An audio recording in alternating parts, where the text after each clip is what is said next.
Hey guys, greetings, it's me Viktor Kamenov, and I'm pretty happy to be part of this channel, to be in this interview. Thanks a lot, and hopefully everything that I'll say will be helpful for some of you. Yeah, and of course, if you're more interested into getting deeper in Planche topics, you can check out my website, Kamenov Calisthenics. I have a variety of programs over there, and you can check out my YouTube channel. From time to time, I'm uploading interesting videos from my usual trainings and my trips, and of course, check my Instagram, Viktor Kamenov. Thanks a lot. All the links will be in the description, guys, so you can go down there if you're interested in any of it. So yeah, let's get on with the interview. On my channel, we do talk about there's different types of calisthenics. You know, there's statics, there's freestyle, there's weighted calisthenics. So what would you say your type of calisthenics is? Would you say it's mainly statics? And when you do your statics, do you just train one static at a time, or do you do combinations? Well, first question of whether I'm doing only statics. Well, statics and strength dynamics, these are the things that I've been focusing for the last 3-4 years, since I'm not competing into the regular freestyle competitions. Because, you know, in the freestyle competition, you also need to apply some dynamic stuff. And right now, I'm not really focusing on the dynamic stuff. I'm doing it really rarely, just occasionally when I go to some events and just trying my old stuff. But I'm not really training on a daily basis. Even today, I just came back from a training, and that's why I was late 1 hour, because I wanted to make my base after that. Just wanted to finish and make it good, because like this is the main priority. But yeah, I was training strength, like statics, strength dynamics, and also basics. That's what I'm training right now. Yeah. And about the second question, you asked me of how I schedule my things, or Yeah, it's like, so when you want to learn a static skill, so say you want to learn the planche, would you use combinations? So would you do like planche into a press into something like say if you wanted to learn full planche, would you do like a straddle press down and then over time get better form, or would you just work the one skill on its own? Well, look, that's an interesting question, and it really depends on the level, but always, if you want to focus on the skill, really focus on the skill. Because, for example, you hardly make a planche. Why to devote so much energy and time into the planche press when you still don't have the good form of the planche? Like, better concentrate on the real skill, on good form and straight arms. And then once you have like the minimum requirements, which are not of course fixed, but let's say 4 or 5 seconds, once you have the minimum requirements, then you can think about, okay, let's go for press, let's go for push-ups. And I see so many beginners, also me in the beginning, I used to go for let's say combination of static moves once I was still not ready for that. And for example, my shoulder was not in the proper position, my elbows were, let's say, not locked, and so on. And what's happening is that you're gaining strength in not a proper position. And it's better really to devote some more time into the foundation, because really the foundations are all those technical parts that you need to be focusing on in the beginning. Once you have that thing, your progress after that will be way faster. Bro, look at it like a building, like a tower. Like if you want to build a high tower, of course it will have a lot of weight, but you also need to build a good foundation. If you're rushing, if you're thinking about, okay, let's go for the planche press, someday I'll get the planche, someday I'll get that protraction and my elbow will be unlocked. Well, someday it's possible, but maybe it will be harder for you. Like the road will be rough, the road will not be straight, and it will be hard, full with injuries and so on. But we don't need that thing. We want stable progress, safe progress, for a long-term gains, bro, because we're here for the long term. We're not training only for 2-3 years just for the trend and then go and play basketball or other sport. We're here for life, man. Yeah.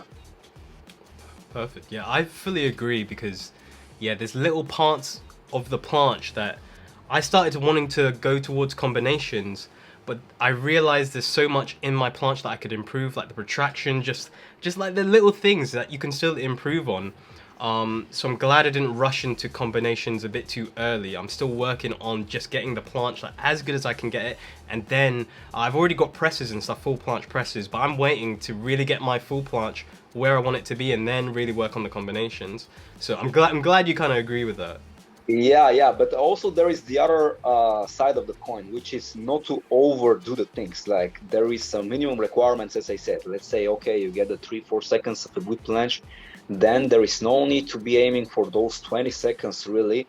in order really to start training the push-ups or the press. And there are some people who are really going to the perfection, and they try to really get that planche the perfect ever, and they don't look at the other things. Like once you have those minimum requirements, you can start devoting time also for other skills and not stay at the same place. Like you can think about, okay, I continue training on my planche form.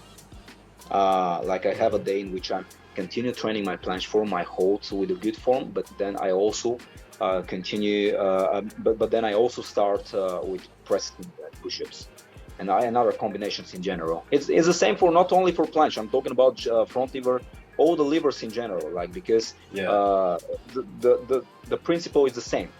The principle is the same. Whatever you're training or whatever the real lever is, you have a shoulder which is far away from the waist center, and we're working on progressions, we're working on a proper form, and all the combination after that, they come after we build the foundations, which are with the straight arm, and of course good position of the shoulders and so on.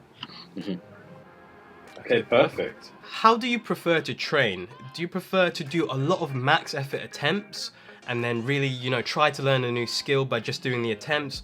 Or do you work on the progressions below the one you want? So if you want the full planche, do you just spend your time mainly on straddle? Or how much do you do full attempts? Because some people find it hard to really know, okay, how much do I do of my attempts and how much do I do of like the progression below? Yeah.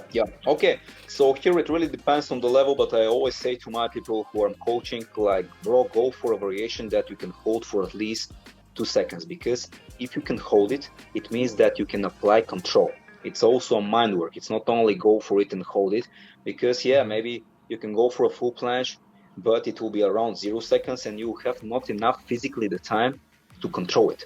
And it's really important, go for progression that will allow you to have the enough physical time to really have that control, have that mind and muscle connection. And after that, you can think about growing those seconds into the current progression. Once you, of course, get the requirements, let's say 8 or 9 seconds for a progression, then you can go for the next one. Drop again back to 2 seconds and so on. And by this way, you have one healthy progress. Of course, during that time, you need to be thinking of, okay, I have my shoulder exactly where they should be. I have my elbows locked and so on, because working on not a proper position from the beginning will make you the world champion in not the proper position. Working on the banana from the beginning will make you the world champion into the banana planche. You'll be the best into the banana planche, but you'll never get the real planche. That's the deal. And I'm telling the guys, and you see, there's so many old school guys who actually never achieved the full planche, because they were just focusing on, okay, I do my stuff. But it's totally different. That's why sometimes it's better to go a few steps back. Maybe not go on a full planche, maybe not even go on a straddle planche. Go shrink yourself even more, but go in a position that you have all your body parts into the right place, and you also have the enough time to control it and to feel it exactly where it should be. Slowly to gain that strength, slowly to increase those seconds. And after that, you think about, okay, I extend my body and so on. Like, this is the logical way of how things should be trained. And logically, it should be working. Like, it should be working for everybody. I mean, since you're having your notes, since you have your notebook and you're writing every day how many seconds you have, you can think about, okay, every training I have more and more and more. Once I reach those requirements, I move on to the next progression and so on. Like, logically, it should happen to everybody. Of course, the only differences are that, some guys are a meter and a half, while others are 2 meters. So one is 100 kilograms, while the other is 55. Of course, that makes difference, but it makes difference mainly in the time that actually that progress will go through. Well, that's what I can tell. Like, don't rush, don't go hard for hard skills, and that's the biggest problem that the majority of the beginners are doing right now. Like, they see me, for example, on the bar, I'm going for a Maltese, full Maltese, like wide and so on, and they say, okay, I go for the same. But he goes for the same for around 0 seconds with locked elbows, shoulders around here to the back, And he's not doing anything at all. Like he's just increasing the risk of injuring himself. And once he gets injured, he's getting depression, like lack of motivation, and so on. And that's why he's out of the sport. And I'm seeing that thing repeatedly on the playground outside. Like I see many guys, not only in my country, other places. So this is a major problem. And actually, I covered a lot of topics with your question. Yeah. No, that's okay. That's okay. If you need to talk, just talk. Like don't worry too much. But yeah, so okay, to take it back a little bit. So would you say it's okay to do both? You want to do attempts and you want to work on the skill you have control over. So you want to do attempts of a skill you have for at least 2 seconds. You want to hold at least 2 seconds, but then you also want to do the progression you have control over and hold that for as long as you need to. Well, look, I don't separate actually the progressions from the attempts. You're doing attempts of the progression. Actually, a progression is attempt, right? It's a skill. Because people see the progressions as a basic. No, it's a skill. It's still a skill. Like the planche is still a skill. It's not a basic for a full planche. It's a skill. So look at it like this. You don't go for the skills that you can't control and you don't have the strength still, but you go for the skills that you have, and that the position of the shoulders and the elbows and in general all the body is similar to the one that you're aiming, for example, the full planche. And it's still a skill. So I don't say don't do attempts. Do attempts, but only for the skills that you're ready for. Okay, perfect. Just to follow on from that, how long would you say, like what's the requirement for like a skill? So for one of the progressions, whatever skill it is, how long would you say, okay, I can move on to the next? I would say around 8 seconds. 8 seconds. Like, even a minimum. Because having 8 seconds is also pretty subjective. I mean, having 8 seconds in your best day, in your worst day, or when? Like having 8 seconds on average, which means, okay, on your best days, maybe you go for 12. On your worst days, maybe you go for 6. But average, you need to have 8 seconds. So what I recommend them, okay, look at your schedule and think about, I'm having, let's say, 3 consecutive trainings in which I'm capable to hold that for a certain seconds. It means that I'm already ready for that level. That's my real level. If I have it one time, it still means that I'm not here, because it's pretty dependent on many variables, such as, for example, how much I slept, what did I ate, like actually how my work was, did I had university, how my social experience was today, and so on. Like there are many variables that can affect your progress and especially your performance during the day and during the workout. And that's why you need to be sure that at least 3 days you're able to have that hold, and that's your real level. If not, then that's just a lottery. It was your good day, you slept good, you ate good, you were light, you were happy, you were motivated, you had a new song and new clothes, and I don't know, there are many things that make the people motivated. Doesn't matter, but it's just a function of really let's say good environment and things that happen during the day. So Okay, I got another question. We might come back to some of these stuff later, but you're just triggering questions in my mind. So some people, so they're training planche and they have this issue. I have this issue a lot sometimes as well, where you'll have really good days, but then you have like a lot of like bad days. It's really inconsistent.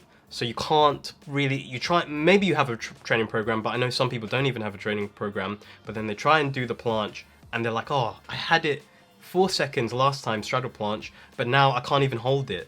What would you say would be things you should look out for that might be the issue? Do you think it's overtraining? Do you think it's like the things you said, like not sleeping enough? Or do you think it's like not the programming? What do you think is like common issues that you've seen that you might think is a reason? Like it's really hard to answer this question because we're not talking to a specific person. Like it's really subjective. It depends on the occasion. Like the thing that I'll say to everybody is just don't change really fast the program, because in order to see if a program is working or not, you need to be sure that you have tried it at least 2 3 weeks and really see if it's working. Like the fastest thing that usually people do is, okay, this program is not working for 2 days, let's change to another one. And yeah, in fact, it's not problem of the workout program most of the time, but it's problem of other things. Yeah, and that's the main thing that I would say. Like, stick to the program at least for 2-3 weeks, like a minimum, and think of other things to improve for whatever it is, whether it's sleep, whether it's possible also to be overtraining, but it's really not certain not not certain example that you're giving me right Yeah. now, and that's really hard to explain. That's the thing I'll say. Just stick to the program, and you know, try different things, like search for problems. It's all about searching. Like, also I had periods, especially in the beginning, that I was not really experienced. I was searching for many things. Like, I was improving my nutrition, I was improving my sleep, my studying. Yeah. If I'm training too much, if I'm training planche 24/7, because I also sometimes used to make it, and it was also a problem, like you said, overtraining. But just search for it, man. Search for it, and don't be stubborn to go by the same way that you used to go the last 2 weeks, because if something is not working, it means that you need to change something. But don't go first for the workout program. What are your top 3 exercises for planche? So that's like a nice common question. Uh-huh, uh-huh. Well, of course, like, the first thing is just do your attempts, man. Like, this is the most important thing. It's not like an exercise, but it's like activity that you need to do during the training. The second one that I usually go for is the gymnastics method, which is with weights.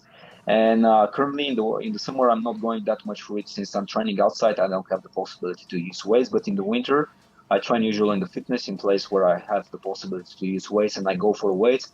All those exercises that imitate somehow the lever, like the position of the shoulders, the movement in general, whether it's for a full planche, whether it's for Maltese, it's working also for a front lever, wide front lever touch, doesn't matter.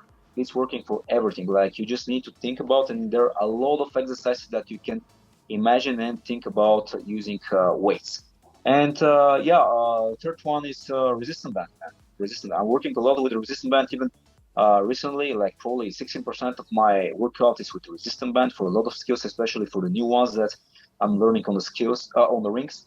Yeah, right now I know that I need to train clever because the skills are getting harder and harder.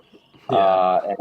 Yeah, I need to go slowly and slowly without any risk. And usually resistance bands give me that possibility. So yeah, these are the 3 things I usually go for. They're pretty much like a cliche, but in the end, the most cliche stuff are actually working. Like, we're Yeah. not searching for some really secrets and so on. Like, it's all about finding it and applying it in a long term, man. Yeah. Yeah, Okay. So no secrets. It's the common stuff most people suggest. So the for sure, man. attempts, weights, and then the last one, bands, assisted. Yeah, man. Okay. Absolutely. And really think about it. Like, use your brain, because I see many guys, they just go and hustle, but it's not all about hustle, especially in our sport.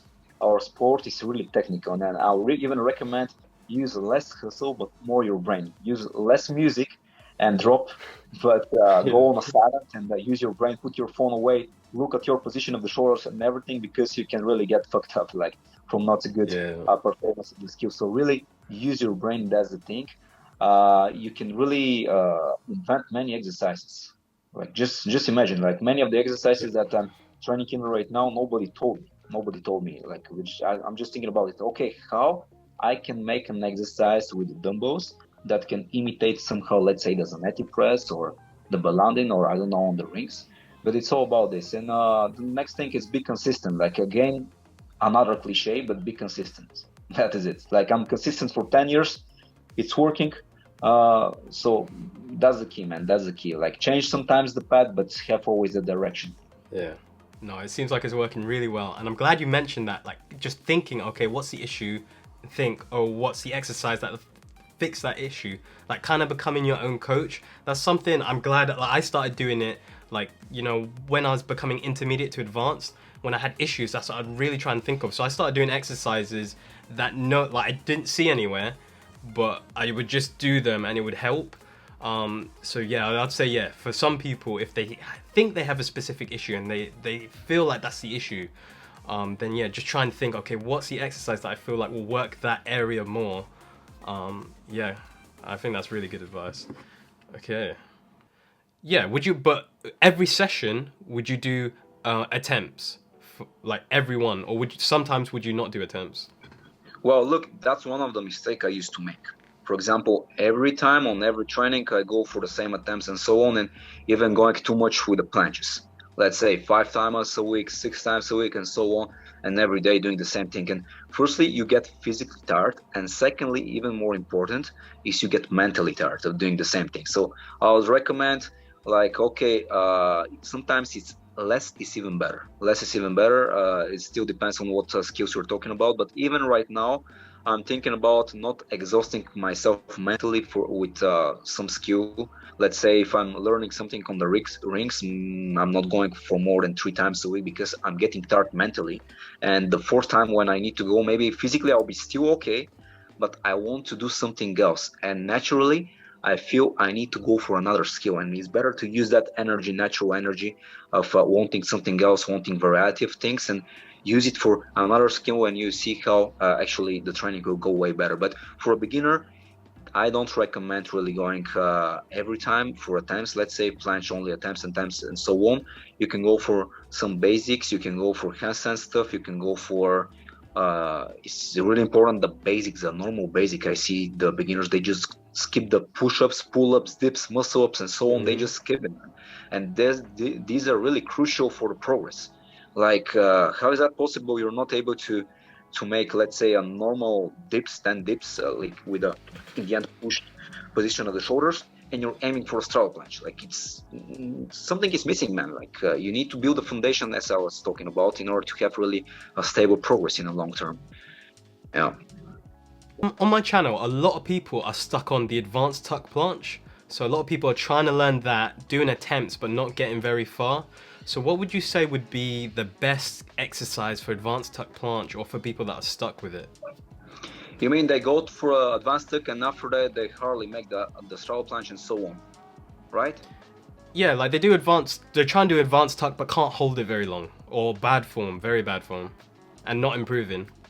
Yeah, get it. So first I'll say for those who are stuck on the part of before the advanced tuck, and then for those who are actually stuck for after the advanced tuck, because in my opinion, actually more people are stuck after the advanced tuck, since the things there a little bit change. Yeah, but before the advanced tuck, what I'll recommend is the thing that I said in the beginning, like get your notebook and be sure where you are on the map. Like today I did that seconds, tomorrow I think about having more, and really being concentrating on the training on myself, not talking with other people and just counting on the hard music and so on, but concentrate on yourself. Put your phone away, parallel to yourself, look at the form and look at the seconds, like each training.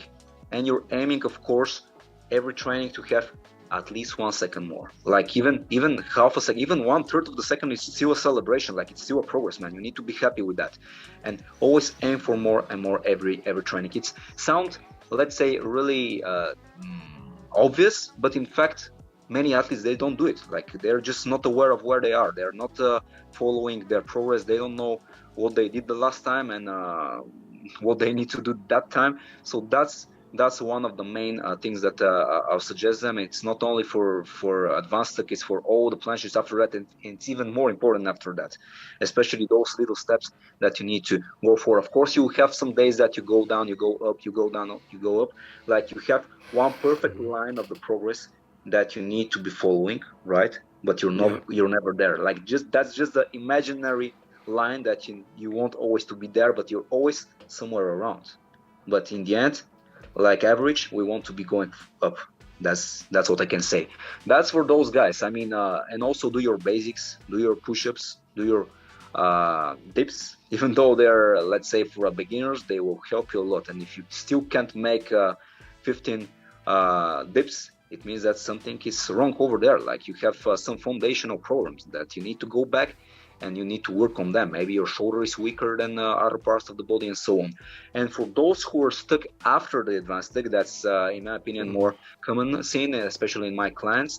Like I would recommend them go with a resistance band and go for attempts that you open your body after that, because the activation of the glutes and the lower back in the straddle planche is different from the one that you have into the tuck planche and advanced tuck. Like, okay, we have tuck planche and advanced tuck, but after that we go for a little bit different skill and a little bit different activation for the lower part. And we need to be thinking of, okay, I continue training my advanced tuck, but I also go for the next variation that I'll have a help of the resistance band. That's why I said one of my favorite exercises is resistance band. And I put it like, say, depending on where I want to hit more the body, I can put it higher, like have more engagement of the lower part. But by this way, I'll work also slowly for the straddle planche, and somehow I'll be overlapping the progress. Like the advanced tuck and tuck, they're mainly for the shoulder strength and to be maintaining the angle between the arms and the upper body. But for all the other parts, like you need to be having specific focus on the glutes and the lower back. Let's say you can even go for a plank. Like plank is, some people will say it's a stupid exercise, but yeah, go for, let's say, 2 minutes with a lot of kilograms and so on. You see that it's actually still hard. Everything is hard depending on how much hard we go with it. You know, everything is hard. So really put some focus on the things that are actually lacking into the tuck planche and advanced, and you see a huge improvement in that thing. Yeah, I'm really glad with these answers. These answers are so good because, yeah, I find that these are things that I've been mentioning on my channel. That, like, yeah, especially the glutes and stuff like that, getting the glute activation, because a lot of people I see, it's like they're still trying to do the straddle planche as if it's advanced tuck, but there's new muscles involved, and I had to learn that the hard way. That's one of the things I was like, oh, what's the issue? I was trying to figure out, am I not leaning enough, or is it my glutes? And it turns out it was both for the straddle planche. I wasn't leaning enough, and it was my glutes, so I had to work on both, but it took me ages to figure it out. So yeah, that's really good advice as well. So when people are trying to learn the planche, they first get a skill. They can only hold it like 3 seconds, maybe 4 seconds, but they really want to get to like 8 or 10 seconds plus. So is there anything they need to do differently to get to that 10 plus seconds hold, or do they keep doing the same thing? Or what would be a good exercise to get to like 10 plus seconds of a hold? Man, still it's a subjective thing. Like I need to know who is the guy and what he's doing in order to really tell him. Like maybe he's not performing the skill in a good way. Like that's the majority of the guys, that's their problem. Like they're telling me, hey bro, I can make straddle planche 6 seconds. No, you're doing shit. Like your form is shit. Without offending anybody, but your elbows are up, your shoulder is back. Like I'm honest with them. I'm telling them, like, you need to fix it. And once he tried to fix it, from those 6 seconds he drops to 0 seconds, and we need to go to the previous variation, you know. And that's one of the problems. I see some guys, even from a training to a training, they have different form. Like one time he has okay form, but the next time he tries to get 1 second more. But in order to make it, something makes worse in the form. And that's another thing. Like you need to be sure that you're always having the same form. You're applying the same form all the time. And so on. But yeah, the answer of this question is pretty subjective, man. I don't know for who we're talking about. Maybe he's lacking of some strength somewhere. Usually that's a possibility to be in the foundational part, like his shoulders are weaker, his core is weak, and so on. Like he's lacking the fundamental strength that he needs to go back. He needs to do his basics, or just focus specifically on some body parts and so on, and then go for the attempts again. Like as I said, it's a foundation, and if we don't have it, of course, all the progress after that will be a struggle. It will be hard to make all the progress, and that's one of the probably the possibilities. The other one is the bad form, and the third one is back to the topic of the consistency. Like if you're not consistent and so on. For example, this summer, since I'm traveling a lot, man, like this summer I have 12 travels to 12 events and workshops and judging everywhere almost. I feel, and it's really hard for me to stick to the schedule, man. It's really hard. Like, okay, I'm training good, I'm training always with a good form, with safety, with resistance band and so on, for a really high level skills that I had in my plan. Like I wanted to have them for September and so on. But bro, it's hard for me to stick to the schedule since I don't have always the, let's say, the requirements. I don't have they go to playground and so on, and it's hardly for me to stick to my workout schedule. And when I don't stick to my workout schedule, I go 2 steps forward, then I go 1 back, I go 2 steps forward, then I go 3 back, then I go, and so on. You see, it's pretty hard, and that's also important. Like majority of the calisthenics athletes, they're doing some other stuff outside calisthenics. Probably they're working, they're pretty busy with that thing. I mean, I'm talking about those who are over 20 years old, even though they're not that much actually. Of course their focus is somewhere else. They're getting mentally exhausted, and that's also possible to be the cause of like just not being consistent. And man, you need to be consistent. That is it. You need to be consistent. And the good thing about being a teenager and being 15, 16 years old is that you have all the time of the world to do your planche stuff. And that's what I was in what situation I used to be. Like it's just me and the planche. It's just me and the planche and nothing else. And at school, of course, you have a school, but it's mainly you and the planche, and you can devote all your time. Yeah. Okay. So in that case, so if you say the main issues that could be stopping someone is the not having the foundations, bad form, and not being consistent. Let's say someone has all those 3 things. Would you say you would expect them to every time get better and better over time? You know, sometimes they'll have bad days, but you should see them improve over time if they have those 3 things down. Yeah, I think so. I mean, if he has, let's say, the notes have taken, like every training he's trying to get better, if he's doing all his basic exercises, like the ones with the dumbbells, as I said, like the ones that are specific for some areas, for example, the lower back, the plank, and the resistance band work, and so on, like if he's having all the package of the skills, like maybe he's just overtraining, or maybe it's some other issues which is outside the workout program. It's outside the workout in general, like it's some other thing. And you can see usually those guys who lack of progress into the workout, they also lack of progress in other areas in life. Like it's really connected, and it's deeper than just working on the program. Like it's something deeper. Okay. And man, I know a lot of people like this. I mean, he's problematic not only in the workout. It's just all connected. Like in other areas of life. Some even more fundamental things than just the basics. Like even more fundamental things that had to be fixed before in the past. But that's already another topic. Like that's some life advice, man. Yeah, that's life advice. But of course, we need to put it inside the video. Yeah, it's all connected. It's all connected. What would you say were the best exercises for you for learning Maltese? Well, it's not like exercises, but the best ways. Like the ways that I used to go always is the 2 types of training. Like the gymnastics training, which is just go directly for a good form of the planche, of the Maltese. Like get the support of a friend if needed, or get a dream machine, get a resistance band or whatever. And then the other approach is just go for slowly getting wider and wider.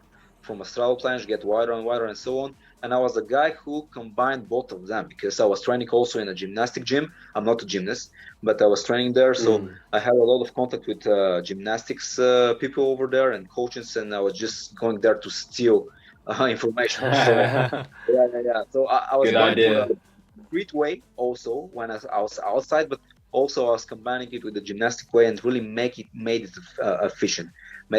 And that's why I was always not having so many injuries. Like, of course I had, but I was not really struggling so much with many injuries.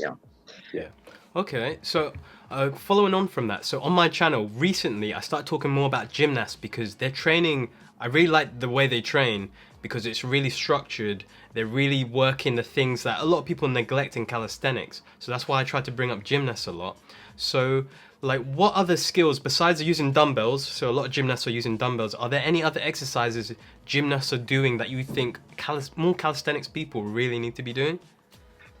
Well, bro, all the exercises that are let's say for a focus on different groups, like as I told you, the exercises that are specifically for the lower back, like it's not only for Maltese, it's in general for all the levers and all the stuff. Like you need to have a strong core and so on, and they're doing it from a little kids. You see, especially the Chinese. I enjoy really watching how Chinese are training, and you can see over there how they're from little kids, they start training on those basic exercises, because as I said, these are the fundamental things that they need to have from kids from 5-6 years old, and then they continue, of course, applying that since till they're old enough. And they train a lot with the resistance bands, like not that much with resistance band, more with the dream machine and so on, with shortening their arms. Like for example, they're not having the rings here, but they're having the rings over here, and a lot with the help of a coach. That's something that we usually on a playground outside calisthenics, we don't have such a thing. Like everybody's concentrating on his workout and with the headphones and so on. And it's pretty normal. Like even when I go outside, like I'm concentrating mainly on my part. But it's a good thing also that way of training, like you having a coach who is helping you to support you for some elements. I mean, I'm not talking about only Maltese, like all the hard elements like Zanetti or Van Gelder, or all the stuff that you need to push hard and you need to get away a little bit of weight in order to make the skill. And slowly the coach helps you, then he moves away that help and so on. But of course, what you can do is just go for the resistance band. I mean, go for a dream machine and so on. Like dream machine is available also for calisthenics people and so on. I'm training also. Like we're just going for ways that we can actually apply on the playground and so on. But yeah, these are the things. A lot of dumbbell exercises, like in a different angles and so on. They're training a lot of mobility exercises, because the mobility is so important. Like it's not only about strength. Some of the problems for the strength moves is not having the strength, but not having the mobility. That's the thing, not having the mobility, and that's why they're training really on that part. For example, you can't perform a good press, planche to handstand, if you don't have the mobility of the shoulders. Like if you're stuck over here, how are you gonna make the last part? It's not a strength problem. It's another problem that you used to you had to work on it before. And by the way, it's getting darker, so I think I'll change something. You see, when something is not working, we're looking for what we can change. Yeah, I like that. I like the mentality, man. Okay, so the hollow body planche or the straight body, so it's really debated in calisthenics, which is better, which is correct form. What would you say, which would you say is better? Is there a better one? And if you were going to learn the hollow body planche, how would you learn it? What's the best exercises to learn that hollow body position? Well, I think I already answered to that question. I mean, just go for all the progression into that form, and slowly you get the strength for that form desired that is from you. Like that's the way. Just don't expect like one day and you learn it. Like you start from the skills that you have the strength and you apply over there that form. That's the answer, the fast answer.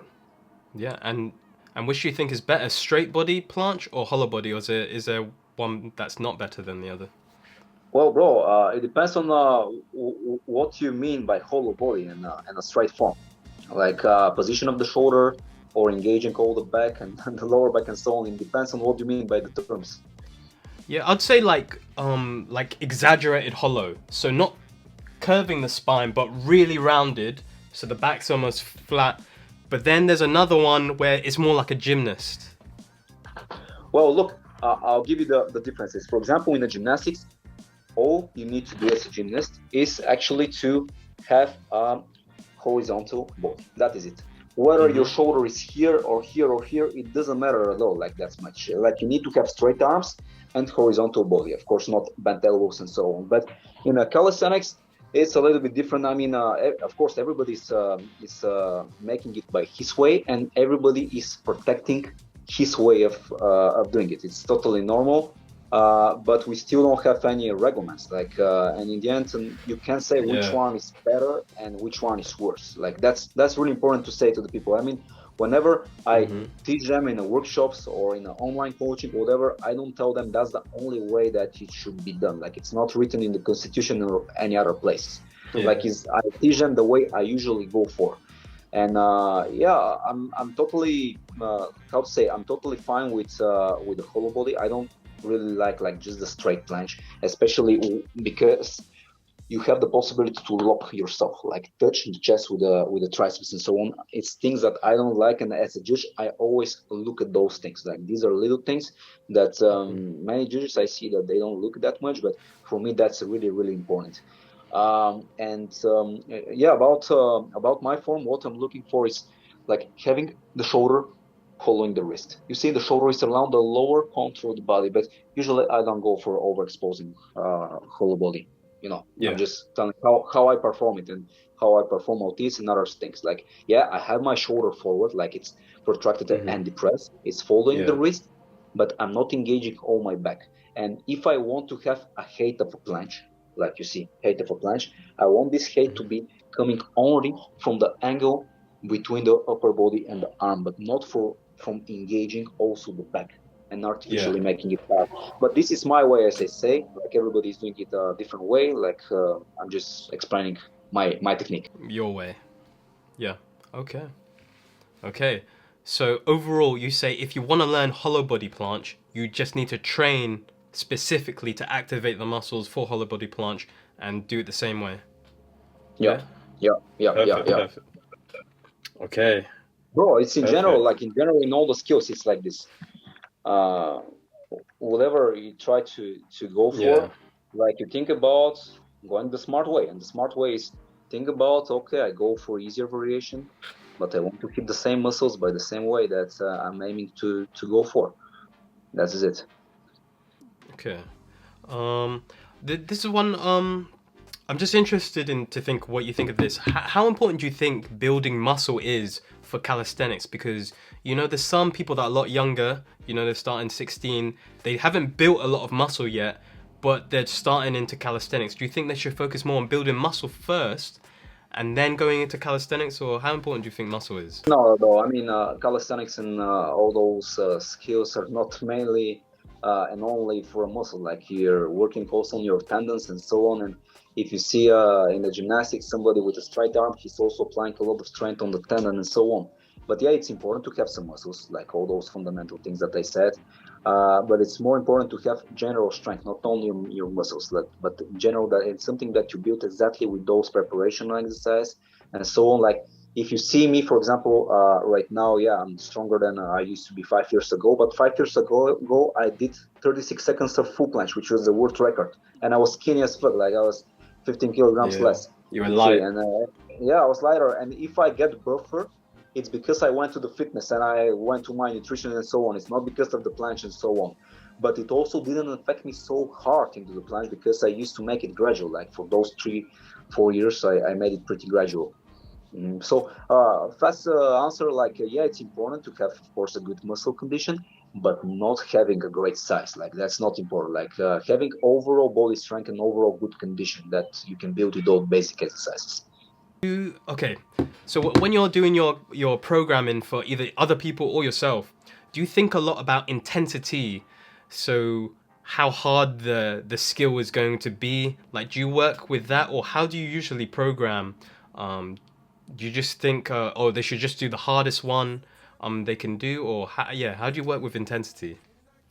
It's all about both. Like not only like go for the hardest, go of course for a lot of reps for easier exercises. Also on my usual trainings, I also sometimes go for straddle planche push-ups. You see, it's easy for me, but I go for 10, 15 and so on. Like it's helping me a lot, and it's a different thing. Like in the end, if you only go for one rep on the hardest skill, you stay in the one rep, you see, and you can go after that for easier skill, but you'll be still maybe having 2-3 reps and so on. Like you need to be working also on having more reps and so on in general. So I'll say neither one or the other. Like go for both. It's something else. For example, if you train for hold and form, it's in your thing. Like you can have a day for your form, you can have a day for your hold and so on.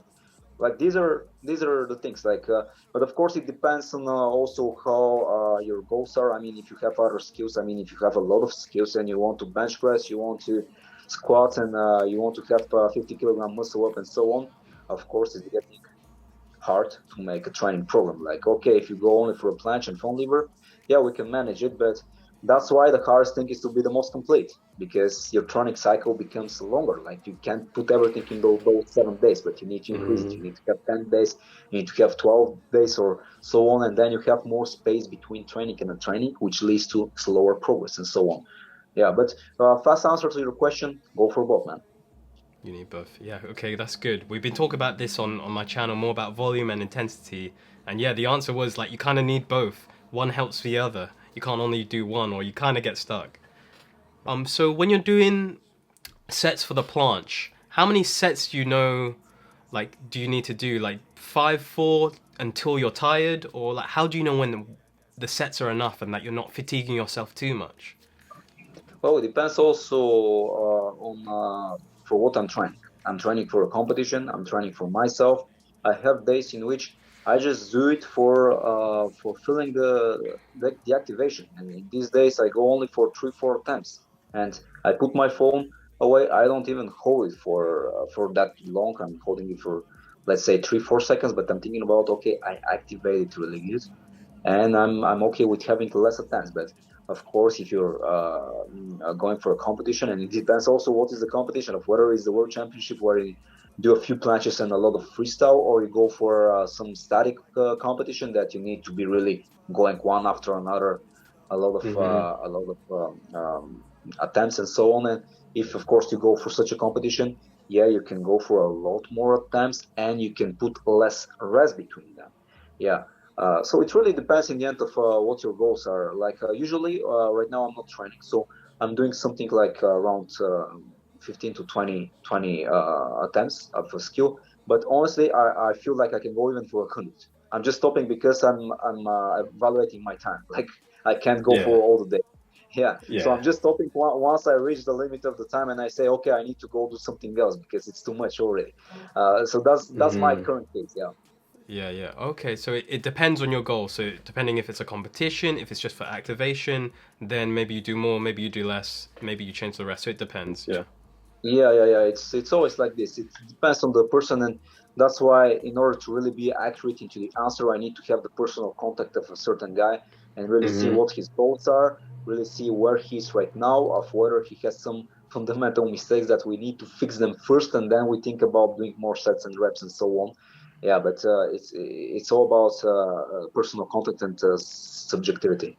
Yeah, no. Yeah, I get a lot of those comments. I'm sure you do as well. I'm sure you've had loads on YouTube where it's like, oh yeah, should I do this or this? And it's like, well, I don't know. What have you been doing? Like, where are you? How long can you hold this? Have you done this? Like you need to know a lot of background.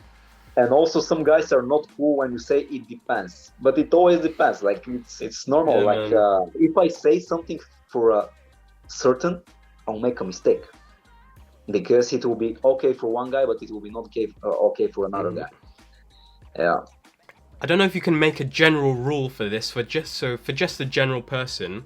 So for a beginner, intermediate, and advanced athlete, how often a week do you think they should train for planche? So for a beginner, do you think it should be like very little, and then as you get advanced more, or does it depend on the person? Well, of course, it depends on the person again, but like here, at least I can be a little bit more accurate. Like I would say no more than 4 times for a beginner. I would say even 3 times, because they need a lot more time to regenerate.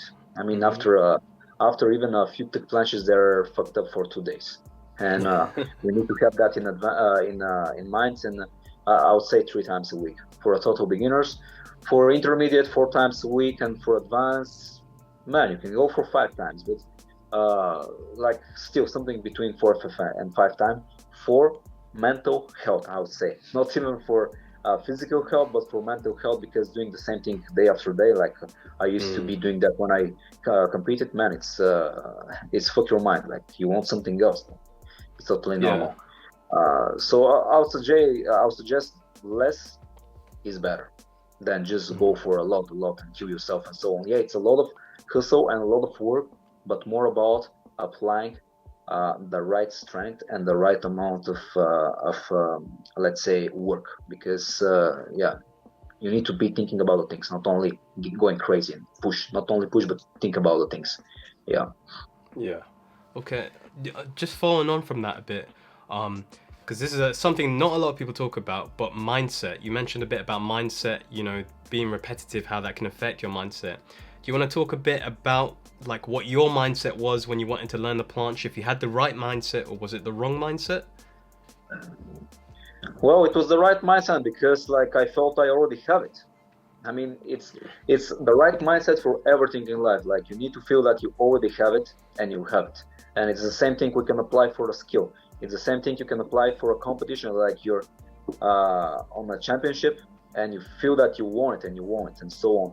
Like if you think about, okay, maybe I can make it, maybe I don't make it and so on, like that's the way that the things cracks. So yeah, I think I used to have a great mindset from the beginning. Like I felt that this is my thing, man. This is my thing. Even I was hardly making my first attempts, but I feel like, man, I don't know. I feel that thing, and I imagine myself doing all those stuff. Like this is the mindset you must apply not only in trainings but everywhere, in my opinion. Someone was asking, is two-finger planche, is that all genetics, or you know, is that the same where you just have to really train for it, and anyone can really get it as long as they have that kind of foundational training for it? No, it's a similar question to the others. Like it's not one or another. Like it's both, man. It's both. Yeah. Like for example, if let's say the perfect body of some bodybuilder is a genetic just, or it's a hard work. So what it is? Yeah, it's both, man. It's both, man. It's the same thing. Of course, if you have the genetics, you just boost the progress, man, and you have it faster, and you'll be way in front of other people, and maybe way in front of other people. But of course, for example, for the finger planche, I always used to have strong fingers. Like even in school, I remember doing push-ups and so on, and this somehow helped me. Also, I've been doing only 5 fingers planche, full planche and Straddle planche for around 6 years before I started going for the 2-finger planche, and this gave me some fundamental strength.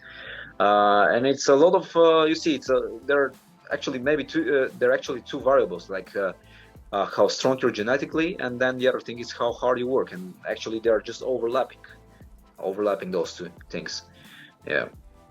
So bro, like doesn't matter if you have genetics or not. If you want it, go for it with a mindset that yeah, there will be another guy who will be more talented than you, but you're the guy who is working harder and you can make it. That's it. Another person asked, any tips for one-arm handstand? Get your handstand first, like do the 2-hand handstand. that's the most important thing, because I'm getting questions for one-arm handstand from guys who hardly make 15 seconds of a normal handstand, or they're making a banana handstand and so on. And it's again the same principle. Fix your foundations. For one-arm handstand, the foundation is the 2-handed handstand. If you have a banana handstand, it means that something is wrong. Like somewhere it's hitting, whether it's your shoulder, your wrist, your lower back and so on, and you need to fix that thing, because if you go for a one-arm handstand, you have the same issues, but they will be stronger, and the risk of the injury will be twice bigger and even more from the general, from the normal handstand. So fix your handstand. That's the first thing. And be slow, man. Be slow, and like go on a wall. Think of first fixing the handstand, like really going to the good position of the one-arm handstand, and after that think about slowly going for the real one-arm handstand. I mean, I have an ebook on one-arm handstand for those who are interested in really getting deeper into the techniques. They can check out my website, Kamenov Calisthenics. There will be a link in the description, and there exactly step by step I have answered that question. What are the progressions, what is the exact technique, where the leg should be, where the torso should be, how the shoulder should be positioned, and so on. And once we have those fundamental things, we go slowly having less and less fingers, less support, and go for the thing, man. But it's all about, again, being slow and consistent. That's the key of the success. Perfect. So guys, yeah, if you want to learn the one-arm handstand, check out that link to his website. Yeah, and that ebook sounds pretty good. So it sounds like a good way to learn it, a good progression step to learn it instead of just doing random attempts. Yeah, absolutely. Better really know the things at first, rather than losing your time and checking it by yourself, because that's what I used to make. Like when I started one-arm handstand, I was the first guy who was doing it in my country, and in general in the calisthenics there were not so many guys. In 2013, I did it the first time 2013, so it's 7, 8, 9 years ago. in the end of a little bit less than 9 years ago. Yeah, and I had no let's say help for that thing. I used to make it every time after school and struggling, like just searching for it and so on. And yeah, that's of course caused me also a wrist injury and so on. So yeah, and if you want really to have a smoother progress, not to be searching and so on, just go for the way. Have know the basic and so on. You can check out my ebook for the one-arm handstand, and it's the same thing for all the other stuff. They can check out also other products like how to full planche or advanced planche program and so on. These are for the planche stuff and all the things that I talked till now, but of course in way more details and so on. And if you need, of course, a personal contact and a personal coaching, I'm always available for that. You can write me on personal message on Instagram or find me somewhere else. Let's go to some fun stuff. So just some random questions. So this one's still to do with calisthenics, but do you think the newer athletes that's been introduced to calisthenics, do you think they're less creative with the planche, more creative, or do you think it's still quite the same? I think it's the same. I can say that even some of them are more creative than they used to be, because like the old school athletes, they were more for the classic variation. For example, you'll not see me so much going for a new variation and so on. On my trainings, I'm really focusing on, okay, I just go for the regular variation. And if I'm capable of doing this one, I'll be able also to go for other variation, new variation, because many of the interesting, let's say, variation that you can see on a competition, they're easier than the classic one, because you have some cheat, you have some, let's say, deviation of the form, you have some bending of the elbow and so on. And personally, I don't like that as a static judge. I like usually seeing a real strength, straight arm, good position of the shoulder, and I'm okay even going for the classic stuff rather than risking it all for just those, let's say, scores for the creativity. Yeah, but yeah, in my opinion, it's not less, it's not more, but yeah, guys are going pretty creative, in my opinion. Mm-hmm. Okay. Do you have a girlfriend or wife or partner? That's a private question, so it also has a private answer. I like it. Do you think people should train their legs for calisthenics? Of course, they should train legs. Yeah, of course they should train. It's of course a personal decision, but in my opinion, it's just physically more beautiful to see a well-balanced body. I mean, I used to be a guy with a really skinny legs, really skinny legs, and let's say, okay, bigger body. Right now, I'm pretty similar, but at least a bit more normal legs. Like, yeah, I've been working on that thing.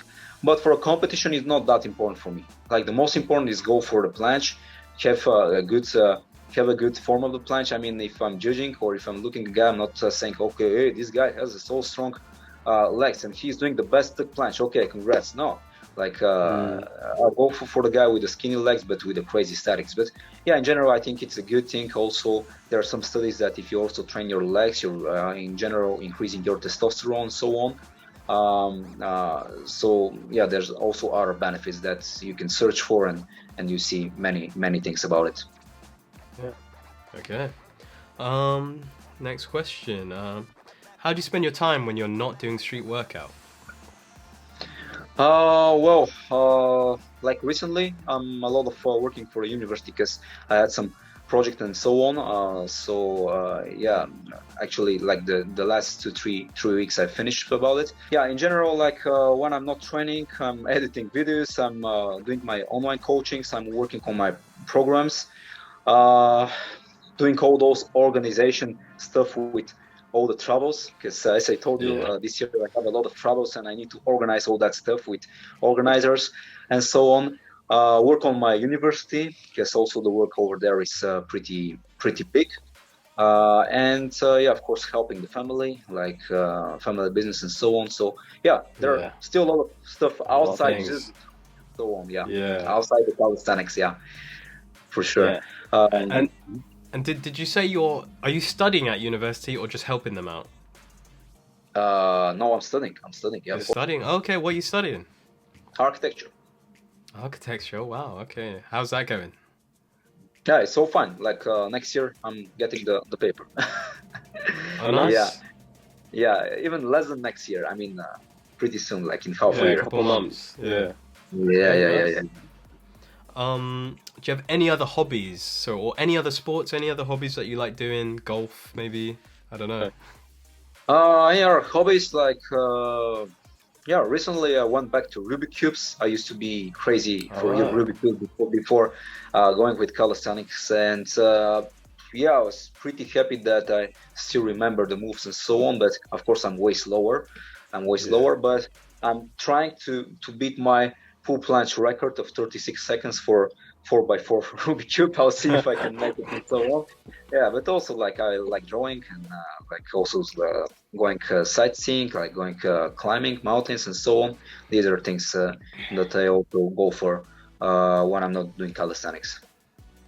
Okay, very nice. Yeah, I like that. The Rubik's. I had a Rubik's cube ages ago. I think I solved it once, and then I threw it away. But It's cool, yeah. man. Even right now, bro. I mean, in order to support my oh phone, man. because yeah, I use this one and Yeah. I use this one, bro. Oh, So nice. Got many, man. Those yeah, are it's a fun difficult. thing. I mean, it's also like therapy. Like if I'm, let's Mm, say, somehow tired and so on, I need to stop thinking about some things and I just go for it. And okay, I just freeze over there. I can go for it for 1 hour and so on. It's so fun. yeah. That for me, it's music, like playing guitar, piano. That's usually what I do. Trying to learn something like that. That's yeah. In general, whatever things you're adding to your stuff, it's always better. I mean, just try new skills and so on. Don't stick to the same things years for years because, yeah, only doing full planche for few decades, it's okay, man. Yeah, I'm getting really good in it, but life is about trying different things and so on, and just have a variety of stuff that's happening in your life. Yeah, I fully agree. Okay. Where do you see yourself, or what do you see yourself doing in the next 10 years? So 10 years from now, what might you be doing, or where do you feel like you'll be? Well, these are like again from those private thoughts. Like, yeah, Mm-hmm. I have a lot of stuff, and if I start talking in that direction, maybe we'll need another 1 hour because Yeah, it's a man. different direction, like not only calisthenics and so on. But yeah, since it's a calisthenics interview, like I'll be focusing on that thing for sure, coming back to Mm-hmm. competing. And I even had a plan to make it this year, but since I couldn't prepare as I wanted, and I told you like I was traveling like crazy and so on, I never Yeah. go to a competition when I feel that I'll just not get into the top places and even the top one place. Like if somebody's telling you, okay, I just go there to compete for fun, like maybe he's lying you, or he's just not good enough athlete who just want to have some experience. But yeah, if I compete, I want to go for the first place, and yeah, in the next years I'll be back there. I mean, only the static part, like not freestyle and so on, like static stuff. Yeah. Yeah. And yeah, expanding my brand, bro. Like doing more events, competitions, expanding my programs, and also some other projects that are still on the run. They're still slowly, but just as like the workouts need to be consistent and slow and the progress, I'm looking the same way on those, and like better save it silence before it's done. Yeah. Yeah. I like that. I like that mentality. Sometimes you need to keep some things a little bit quiet, while you work on them. Yeah. Let people see the results. Yeah. Okay. I guess I'll leave it off with this. Do you have any general life advice, any quotes that you feel like really resonate with you and that's really helped you in your life? Because there's some people out there where calisthenics, street workout really helped them in their life, but still, maybe they're not in the best situation. So do you have any quotes or anything that's helped you, or any life advice, something like that, for people that are struggling? Well, bro. Well, for those clothes, usually I'm having those every day. Like I'm thinking of how my day went and how I can improve in different direction. And yeah, depending on how my day was, I'm always writing in the end of the day. Okay, I need to do this and this. Like I need to change something and so on. Whether it's for calisthenics, for way of training, whatever. And yeah, it depends on what, of course, the problem is. But yeah, there are some things that I'll say, like to the people, first be yourself. Because nowadays, with all those social medias and so on, it's all about masking you in front of the people, and nobody is showing their real personality. And man, it's in the end, it's hitting also you deeper. Like if nobody knows your personality, it's hitting you deeper, and that affects a lot, many areas in the life, especially like all those things connected with progress and also calisthenics. You see, calisthenics is part of that thing, and of course that's somehow connected with the deep part, that with the deep stuff that we started once to talk about. So yeah, be yourself, stick to the plan, for sure. Like don't change so much the schedule, like stick to the direction, and of course be flexible if needed, but keep the direction. That is it. And many things, man. Like, but those, in my opinion, are important for really, especially the second one is important really for the sport. Okay, that's all from me pretty much. So yeah, thank you so much for coming on the channel. Guys, all the links in the description to his coaching, the ebooks, all the stuff that's going to help you with the skills, they're going to be in the description, so you can check that out as well.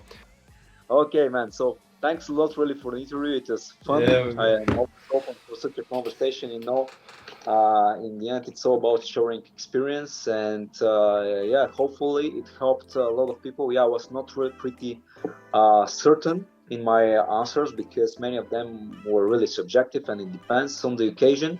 But yeah, in the end, it's all about using your brain, and don't task actually so much, but use your brain and think how you can get out of a certain situation, why is this happening, and so on.